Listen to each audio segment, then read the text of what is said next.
and welcome to Daily Debrief brought to you by People's Dispatch. My name is Shriya, and in today's episode we talk about elections in the Indian state of Karnataka. We also take a look at what's in store for Thailand as the Southeast Asian country heads to polls for the first time since its electoral system was changed in 2021.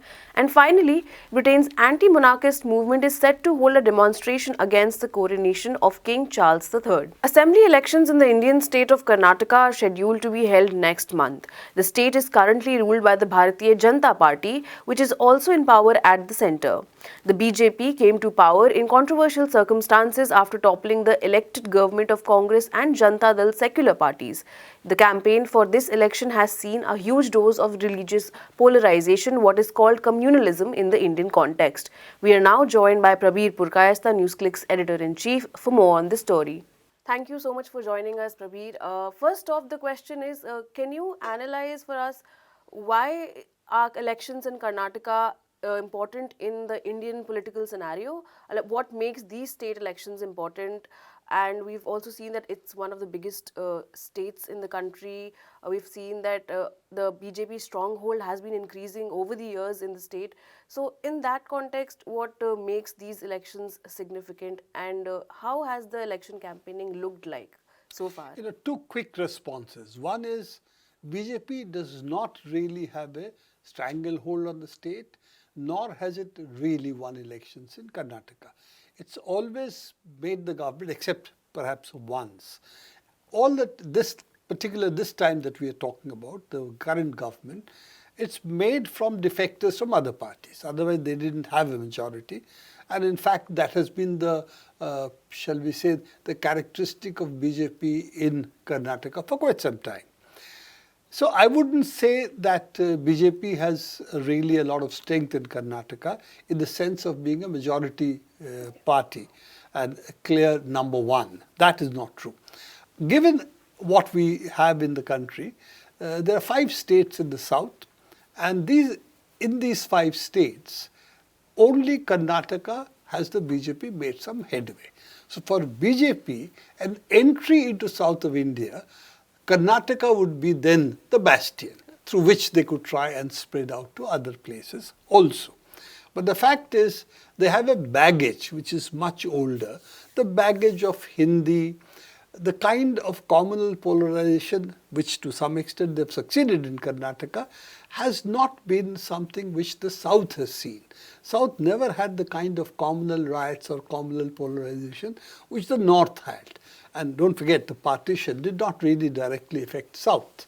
It affected the north and western part of India and the eastern part of India. So given that this is really what we say as communal, which internationally has a different meaning. In India, communal means sectarian politics. Right. Okay? Internationally, communal is a good word, being a community, which is not the sense which we use it in India. So given that this kind of religious identity-based politics, how much can it succeed in swaying the Karnataka voter? That's really one question. The second question, and I'm not going to make election predictions sitting here. The second question is that what are the other factors in play? And obviously the other factors in Indian politics has always been 2. One is of course class, poor, rich, who are benefiting, who are not benefiting. The second factor over there is also what is called caste, the identities of different people in different castes, and there are a large number of what could be called subcastes, but could also be called caste, depends on which sociological nomenclature you adopt. So there are large groups who identify themselves as Lingayats, as Vokilangas, and so on. The large groups. And which way will they go? Do they go with one party or the other? And as we said, the other issue, axis, is of course poor and the rich. Do they vote similarly? Even if they're of the same community, do they vote similarly? And the argument is probably not. So we have to see how the caste correlations work out and how much the simple fact of economics. Are you rich? Are you poor? Are you benefiting from what's happening in the country and the state or not? These are, I think, important questions. The last point, which people seem to forget, is what is the image of this government. And this government has actually seemed to have a lack of credibility in the eyes of the people. There is common perception that the corruption is very high. Earlier it was maybe 10 or 20% that you had to pay to the government to get your contracts or get your job done. Now it's gone to 40%. Of course, there is no objective measurement of this. But the perception of the people is what counts in an election. So this government seems to have got an image which is very, very negative for most of the people. The question is, therefore, can what you are talking about as a communal polarization make people forget everything else, and will they vote in the lines of Hindu, Muslim? And if that happens, then even if the polarization is not complete, even a partial polarization can make BJP win the election as against the opposition. In this case, the main opposition is the Congress. So that is the question. It's also interesting to watch how vituperative and how divisive this campaign has been, particularly the ruling party in the center, the BJP, which is also the ruling party right now in the state. They seems to have led the way. And that's not normally how a ruling party generally behaves. It tries to be above others, above the fray, and said, we are the ruling party, we know how to do this. Instead of that, you have a party which is at the moment proclaiming its identity in a very shrill voice. And that kind of identity politics, the shrillness of the campaign seems to show that they seem to be very insecure in the Karnataka elections. So I think at the moment, and some of the opinion polls also seem to indicate that, BJP is not in a strong position to win the election, and that's why the pulling out all the stops and going out, bringing the Prime Minister to campaign all over Karnataka. His number 2, Amit Shah, is also in Karnataka. For one state elections, the Prime Minister and the Home Minister campaigning at this tempo, that seems that they either think they are on the verge of losing, or they think that their margin is very narrow, and therefore they have to pull out all the stops. So let's see how it happens. We have only a few days from the elections. We'll find out soon enough which way the wind is blowing. Thank you for joining us, Prabir, and for that update. Thank you. Thailand will go to the polls on May 14. These are the first elections since Thailand's electoral system went through an overhaul in 2021, replacing a system instituted in 2017 under the military junta. Nevertheless, rights groups, pro-democracy advocates and civil society groups from within Thailand have raised concerns about these elections being compromised. We're now joined by Anish from People's Dispatch, who has the latest on this issue. Thank you for joining us, Anish. First off, the question is, what does the elections in Thailand look like right now? Can you give us a large overview of what are the key issues at this election and which parties are going to be participating? Yeah, so the three main parties, if you look at it, one is the Pheu Thai party, which is essentially a successor of various forms of party that existed under Thaksin and Yingluck Shinawatра's prime ministerships. And it is being led right now by Thaksin Shinawatра's youngest daughter, Pheuphuntan Shinawatra. And this party is currently being seen as the front runner of this elections. You have also the Move Forward party, which was like the progressive party that was created in 2000 before the 2019 election, and worked on a platform for a very different kind of vision, mostly young voters, urban young voters mostly, who supported the party, who came forward to its for it in 2019. And then there is also the current ruling party, which is the Palang Pracharat party. You had, obviously, it was earlier led by Prayut Chan-o-cha, but since Prayut has left the party and is now part of the United Thai nation, it is still definitely one of the leading parties in the entire process.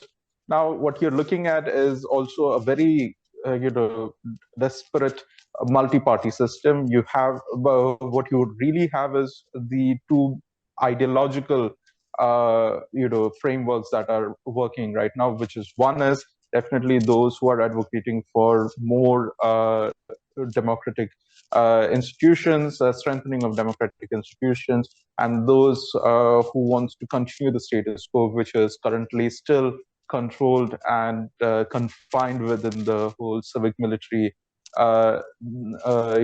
framework that was created by the former military junta. Now, in this situation, obviously, at the heart of it, the status of democracy in the country is definitely at the heart of the issue. There are obviously other several key issues that are coming up. You definitely have migrants and their rights being one of the issues. You have issues concerning Thailand's foreign policy in many cases. In many cases, the Thailand position it has under the current U.S.-China tensions in the region. So that is also one of the key issues that is cropping up. There are obviously concerns and complaints and problems that have risen during the COVID-19 pandemic and the counter-pandemic efforts, and the alleged mismanagement that happened under that regime, and obviously corruption, which has been, which has actually animated the Thai politics for nearly more than a year now.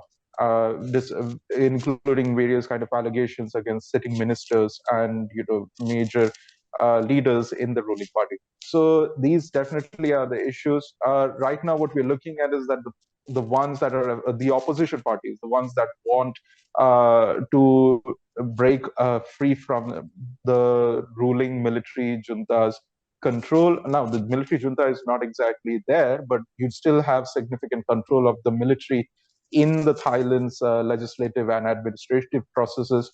Most local governments, apart from Bangkok, are essentially controlled controlled by appointees that were appointed during the junta government. And these factors obviously play a role in how things work in many ways, and also obviously the Senate by extension, because by the constitution the Senate needs to be appointed mostly by the local governments. But since the local governments themselves are military appointees at this point in time, the Senate is also by extension also just a bunch of military appointees at this point. And so in many cases, the system itself has several remnants of that junta, even though the junta does not really exist right now, but it shows that military holds significant control in the system by and large. Right, Anish, and this is also the first time since elections will be held after the electoral system underwent a change. So, but concerns have been raised at the same time that the electoral system is flawed. Human Rights Watch, bodies like similar rights bodies are pointing out concerns about these elections not being fair. So, what would you say about that? So I think we should begin with the electoral system. In 2021, they actually did change the system a bit, primarily because in the previous system that was established after the 2017 constitution, again, that was also a military junta appointees setting up the framework of the constitution, and a very flawed system of referendum as well. So in that, you had this sort of compensatory system. It is sort of a mixed proportional voting system whereby the largest party that wins the single member constituency, or the first past the post constituencies, will not be the ones who will be given compensation in the party list, whereby the ones that have fallen behind will actually gain more seats to make it more proportional. Now, the issue with that system was that earlier they had in 2019 election, at least the manner in which it panned out. Earlier they had this sort of system where a benchmark where a certain number of votes had to be gained by smaller parties to even get a single seat in the through the party list. But if they do not obviously gain any seats from the constituency list. But what happened was the benchmark was changed after the election, by the military appointed election body, and that created a situation where very tiny parties, many of them quite right wing, conservative, and very pro military, gained just one seat each, but like plenty of seats more than the bigger parties, and this definitely tilted the balance in the lower house of representatives, whereby the military could stake a sort of a majority claim in the lower house, kind of as a shield for prior governments. The accusation against, from especially the accusation against all this talk about how it will be a military appointed government no matter who wins the lower house. So this sort of thing, was very strongly protested against, not only by the opposition groups but also by several civil liberties groups at the time. And obviously, during the height of the pro-democracy protest, this system had gone through an overhaul, where they actually brought back the older system, which is you have a majority of seats being filled by single-member constituency lists, and obviously there is the party list, which will be parallelly voted upon with a separate kind of closed list voting system, where parties can send a list of people that they want to be appointed and can be ranked accordingly by the votes that they get. Thank you so much for joining us, Anish. We'll be back with you for another story. Britain's anti-monarchist groups are planning to hold a mass demonstration on the coronation of King Charles III next week. Supporters of the Republic, a group founded in 1983 that advocates for an elected head of state, expects thousands to participate and believe that the coronation ceremony presents a chance to call for an end of the monarchy. Anish is back with us now with more details on this story. Welcome back, Anish. So, the anti-monarchist movement in the United Kingdom goes back to 17th century. Can you give us an overview of this entire movement?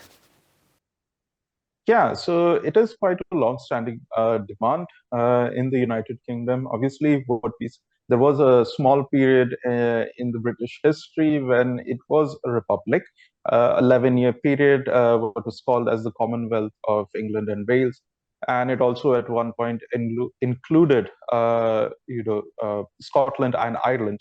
So there was a period when the British Isles were under Republican rule, but obviously it was a very tumultuous period in that in every sense of the term. There was a civil war and so on, and it was led by a Puritan, obviously. So there were definitely issues at the time. But since then, we have seen very strong demands for reverting to republican system, or at least an elected head of state instead of a monarch.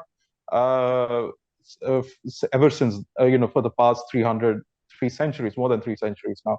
And obviously, this has its own set of history. There has been times when it wasn't such a major demand, and there are times when it actually comes up.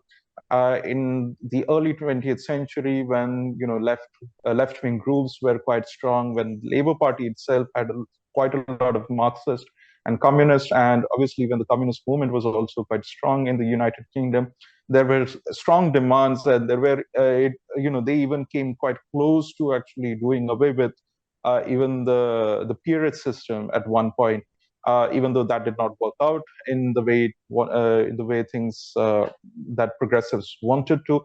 But obviously these things have happened, and these demands have been long standing. So the Republican movement is nothing new.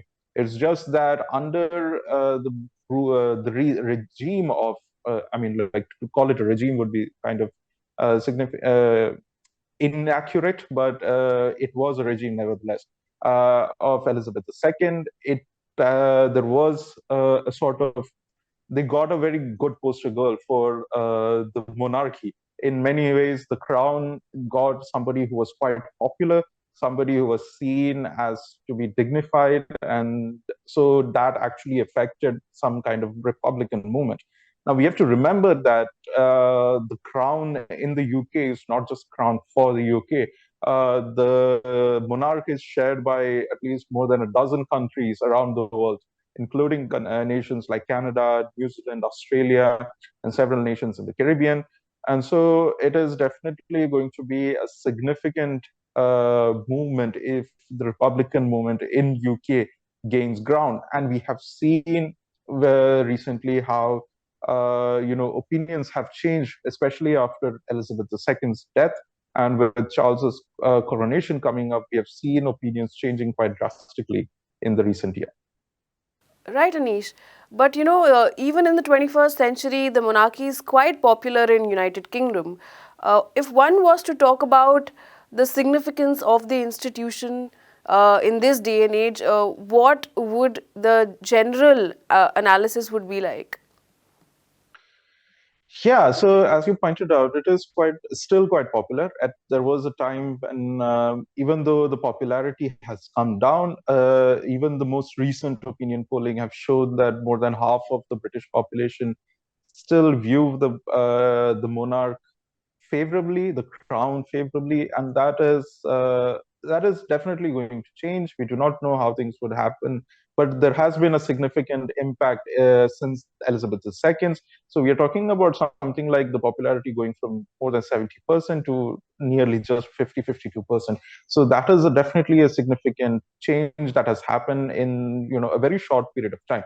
But on a larger scale, if you look at the manner in which the crown holds lands with where it doesn't pay taxes, it rakes in treasury money in the name of a privy purse in to the tune of millions even. And obviously, then there are all the other sort of expenses, lavish expenses that are often that often come up during a wedding or any kind of family event that really just is a burden on the taxpayers. There has been changes in sentiments, but nevertheless, the strength of the Republican movement is still yet to be seen in many of the countries. We have seen a very strong Republican movement in Quebec, in Canada, where recently a resolution was passed to actually, and this was led by the Bloc because where they actually called for a change in the system that elects the head of the state, and called for an elected head of state rather than a monarch that is not even Canadian. And so there are different systems and different demands that are coming up in different parts of the world. We have seen Barbados very recently turning into a republic. It was just a couple of years ago, before the death of Elizabeth II.